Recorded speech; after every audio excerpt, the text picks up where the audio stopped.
तो direct selling में ऐसे मैं जब 8 साल पहले आया था तो मैं टैक्स नहीं भरता था, यानी इनकम ही नहीं था।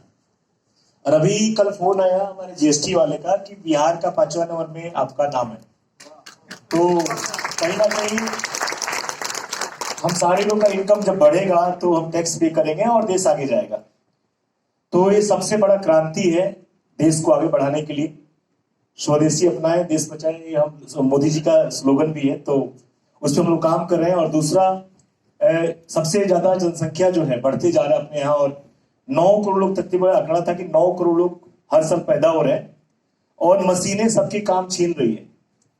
तो जाहिर सी बात है कि मशीन का काम मशीन को करने दिया जाए, और डायरेक्ट सेलिंग इंडस्ट्री जो है वो इंसान के लिए काम है। क्योंकि पहले आप देखते थे कि ट्रैक्टर नहीं थे, इतनी गाड़ियां नहीं थी, कंप्यूटर नहीं था, लेकिन धीरे धीरे सारा मशीनरी आ रही है, लोगों का काम छिन रहा है और लोग पैदा होते जा रहे हैं, जनसंख्या बढ़ते जा रहा है और जॉब के लिए किल्लत है, मार्केटिंग में भी कंपटीशन है। तो डायरेक्ट सेलिंग जो है इमोशन का गेम है, एज ए कॉमन सेंस का काम है। ये मशीन कभी नहीं कर सकता, रोबोट कभी कर ही नहीं सकता है। तो ये काम इंसान के लिए है, और कहा गया है कि 84 लाख योनि के बाद इंसान धरती पे आता है। तो इतिहास बनाने का सबसे बड़ा मौका यही है, डायरेक्ट सेलिंग। तो अगर हम सभी लोग अपने टीम को, अपने लोगों को जागरूक करें तो हिंदुस्तान जो है फिर से सोना का चिड़िया बन जाएगा और हम टॉप में आ जाएंगे। इसलिए डायरेक्ट सेलिंग का बहुत बड़ा रोल है देश को आगे ले जाने के लिए। लोग आत्मनिर्भर बन रहे हैं, सबको काम मिल रहा है।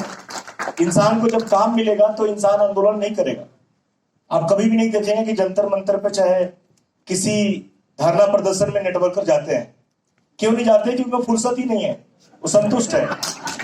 तो हम कभी भी बीपीएल एपीएल नहीं मांगते, इंदिरा आवास नहीं मांगते, हमको कुछ नहीं चाहिए। हमको शांति चाहिए, सुरक्षा चाहिए, क्योंकि ज्यादा इनकम आने के बाद भी टेंशन होता है। देश शांति में रहे, सुरक्षित रहे। अगर हर व्यक्ति सफल हो जाएगा, हर व्यक्ति के पास पैसा आ जाएगा, तो ये चोरी चमारी इतने में सब बंद हो जाएंगे और मार्केट बिल्कुल अच्छा हो जाएगा। लोग कहेंगे हिंदुस्तान सबसे बढ़िया है। तो इसलिए हम लोग को डायरेक्ट सेलिंग को आगे लेके जाना चाहिए। Thank you so much.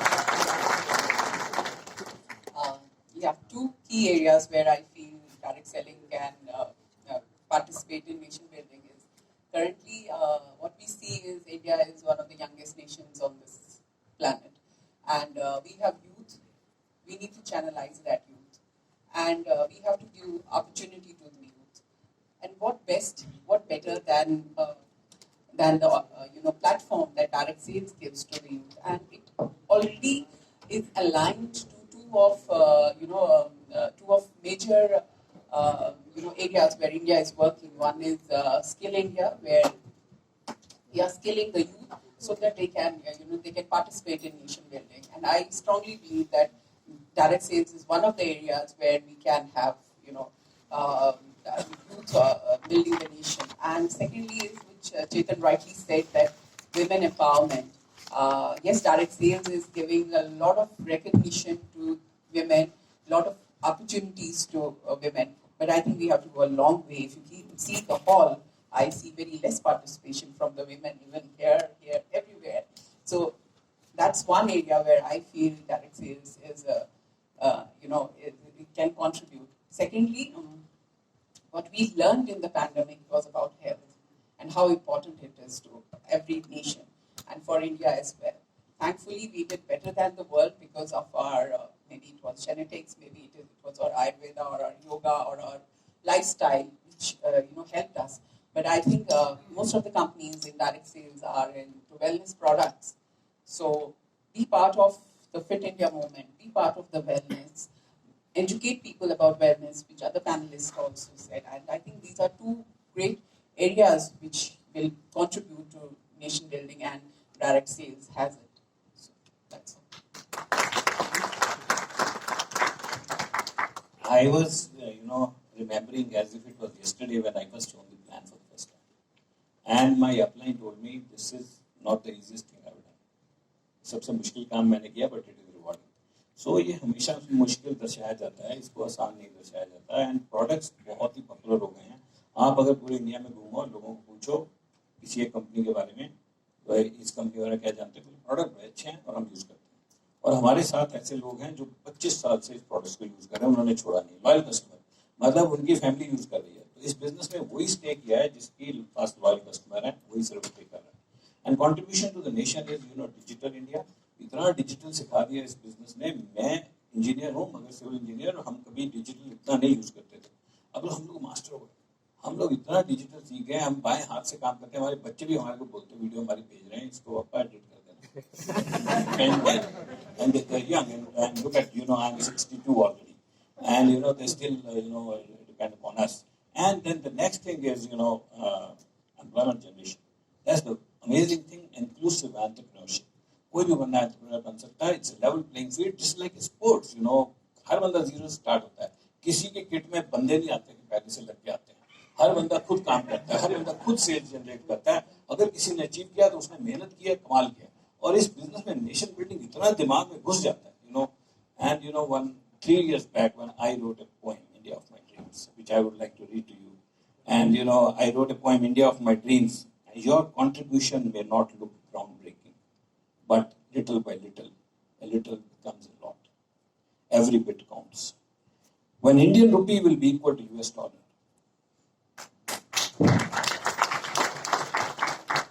when India will be free from corrupt politicians and bureaucrats, when Indian police will command equal or greater respect than Indian army,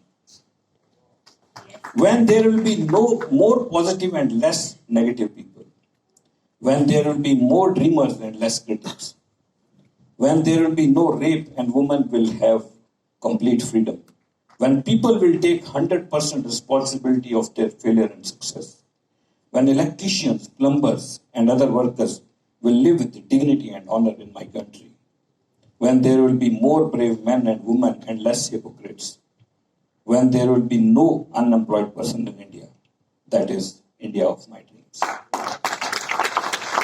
Let us do our bit, because every bit counts. Thank you sir. काफी कुछ तो मेरे साथी panelist ने बोल ही दिया है। और the biggest contribution of direct selling towards the nation is, आप में से कितने लोग ऐसे हैं जो 2-3 साल से ज्यादा से किसी भी डायरेक्ट सेलिंग कंपनी के साथ में एसोसिएटेड है? कितने लोग ऐसे हैं? ओके, आप अपना, जब आप इस इंडस्ट्री में नहीं आए थे तब आपकी सोच में और अब आपकी सोच में आप क्या सोचते, कितना अंतर है?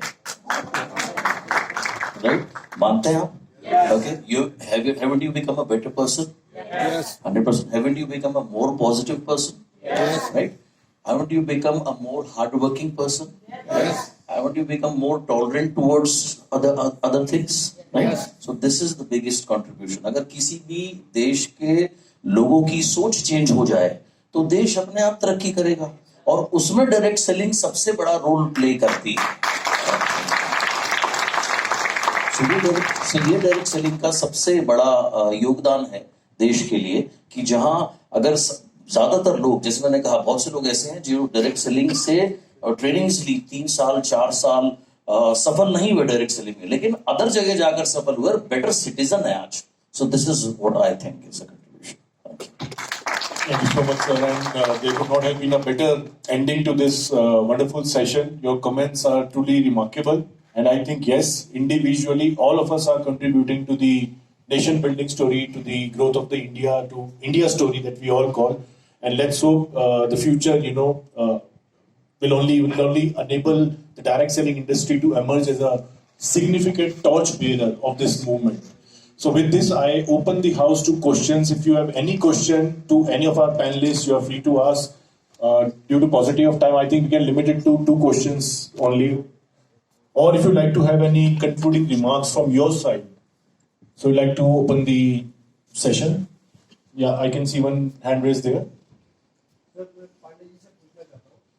Yeah. पांडे जी, एक क्वेश्चन है आपसे कि हमारा जो देश है इसमें बहुत ज़्यादा पोटेंशियल है, और आपने बताया कि दुनिया की टर्नओवर $180 बिलियन है और हमारी $2 बिलियन है। तो आपको नहीं लगता कि इसमें गवर्नमेंट का बहुत बड़ा रोल है? गवर्नमेंट को जो करना चाहिए था गवर्नमेंट ने कुछ नहीं किया इंडस्ट्री के लिए। क्या गवर्नमेंट हमें कोई प्रोटेक्शन देती है इंडस्ट्री को?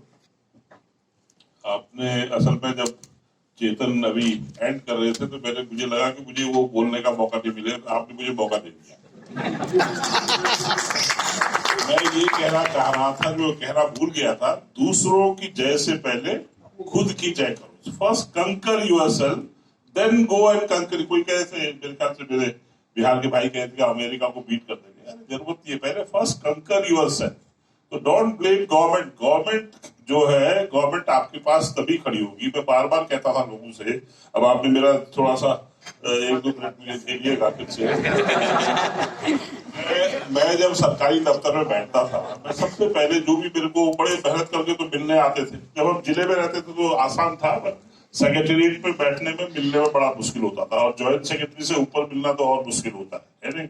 और ये जो लोग जूते खिसे हैं उनको पता है नहीं, रजत बैनर्जी, विवेक यहाँ पर कटोच, पता है, बिजन दा भी अपना इनको भी बड़ा मुश्किल होता है, कहलवा के मिलना होता है। नहीं तो मैं लोगों से सबसे पहले कहता था, जो बड़े हाथ फूक के बड़े परेशान होके आते थे। 5 साल पहले मैं रिटायर हो गया हूँ, तो मैं भी उनकी तरह हुआ। मैं इसलिए बहुत कम जाता हूँ सरकारी दफ्तर में।